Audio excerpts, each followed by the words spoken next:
And Rudolf Virchow, who actually is a genuinely eminent person, regarded as the founder of paleopathology, the study of the pathology in bones, said, and here is my translation, I can show you it was from German if you like, and I might have gone terribly wrong, but I think he said, the individual in question had in his childhood suffered from a mild degree of rickets, and then returns to health and activity, interrupted by considerable damage to the skull, from which he fortunately recovered, but which resulted in later arthritis deformities, along with the changes due to old age. So that, according to Virchow, was what was wrong with the Neanderthal skull. And then, of course, they discovered more Neanderthal skulls, and more, and more, and more, and all these people look pretty silly.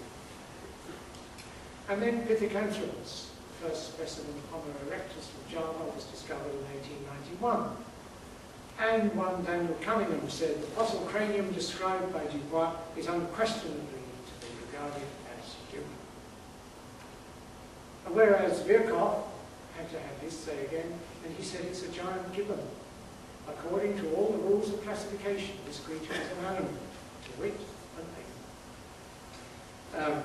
So they will try to avoid saying that fossil humans are actually different from anything else, even if one says it's human and the other says it's ape. Reminds you a bit of non-creationists. And then Australopithecus africanus, when that was discovered by Raymond Dart in 1924. Sir Arthur Keith, a noted paleoanthropologist, said, on the evidence now produced, one is inclined to place Australopithecus in the same group or subfamily as the chimpanzee and gorilla. And Sir Arthur Smith Woodward, director of the British Museum of Natural History and an expert on fish, said, I see nothing definitely nearer to the human condition than corresponding parts of the skull of the modern chimpanzee. And Ernst Schwartz, expert on living primates, said Australopithecus appears to be a near-dwarf gorilla. And of course, Dart had an extra thing to beware of, because by then, of course, the creationists had gradually begun to get going. The religious fringe had become aware of paleoanthropology and the danger it held for their views. And they said, Dart is sitting on the brink of the eternal abyss of flame, and Dart will roast in the general fires of hell. Dart's punishment will be being unblessed with a family which looks like this hideous monster with a hideous name. And Dart did eventually die. He died at the really unusually early age of, I think, 95. And after his long life, he had a chance, presumably, to discover whether these came true. Okay, back to reality and back to Flores. And back to Homo floresiensis, a completely different species from any previously discovered. That's where Flores is, and it's separated, or at least its offshore islands of Komodo and Rincha are separated by a deep water channel from the islands to the west of. And its fauna is very special. It shows signs of having been there for some millions of years. And this arrow shows you where Java and Bali are. So did the Hobbit's ancestors have boats to get across? Maybe, maybe not. I don't know. It's not far anyway. Nonetheless, not much else did get across, it's true. If they came a long time ago, Flores may have been joined to Sumbawa, and I sort of thought about this back and forth. Was it joined in time for Homo floresiensis to get across? I think maybe not, after all. The rodents of Flores are extremely special, and they seem to have been there for perhaps longer than that. I don't know. It's an open question, but I'm inclined to think not now. And then, did they coexist with Homo sapiens? Because they were there quite late. And people were there, in that big continent down bottom right, at least 50,000 years ago, at a time when Homo floresiensis, which is there, and perhaps on the way to Australia, was being inhabited by hobbits. What gives? Well, in fact, there were two possible routes to Australia that Homo sapiens could have taken, and a northern and a southern route. And I must point out that the earliest Southeast Asian fossil was there 40,000 years ago, near a cave in Sarawak. And the hobbits are there, so they're on the southern route, if you like. And on Java, Homo erectus may have persisted, if the dates are right and really do apply to human skulls, about 13,000 years ago. So not just hobbits, but maybe Homo erectus was there at the same time as Homo sapiens was elsewhere.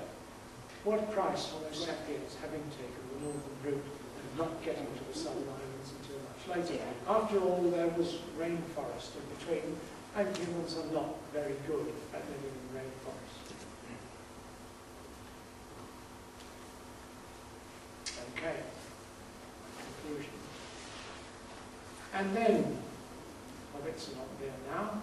Well, no, there are legions of little people in various parts of Indonesia, and on Flores, little people are called Ebugogo.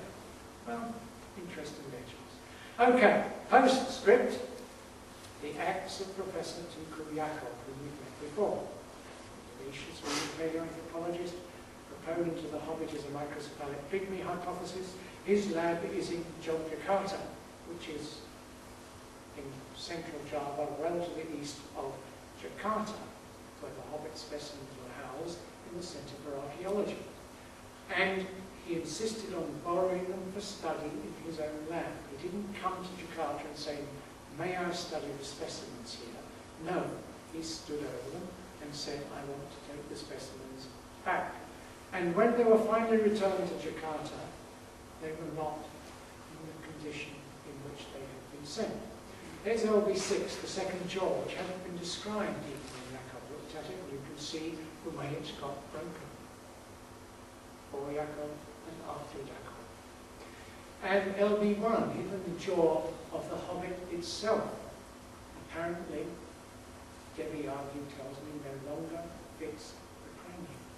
You can see the way it's been damaged. That's how it now is on the right, and that's how it looked before, taken from a CT scan on the left. And you can see that they look distinctly different. Damage had occurred. But you ain't seen nothing yet, and that's the nominal age before Yacob. That's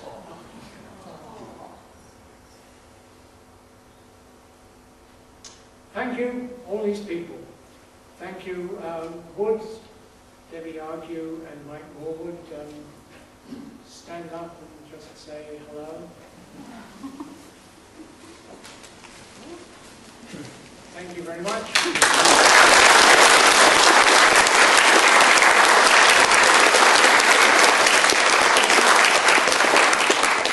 And thank you.